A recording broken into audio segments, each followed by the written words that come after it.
বাংলাদেশ জাতীয় ক্রিকেট দল পাকিস্তান এবং সংযুক্ত আরব আমিরাতের বিপক্ষে টি-20 সিরিজ খেলবে তার দল ঘোষণা করেছে বিসিবি।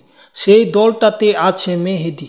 শেখ মেহেদীকে সহ অধিনায়ক করা হয়েছে এবং শেখ মেহেদী সহ অধিনায়কের দায়িত্ব পাওয়ার পর তিনি প্রথমবার সহ অধিনায়ক হয়ে তার অনুভূতিটা কেমন সেমনটাই জানিয়েছে।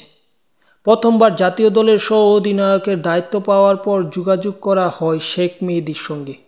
ঢাকা পোস্টে তিনি বলেছেন, আলহামদুলিল্লাহ, আসলে নরমালি আছি সহ অধিনায়ক হয়ে, ওরকম কিছু না, তবে এটা যে হবে অধিনায়কত্ব আমি তা আগে জানতাম না।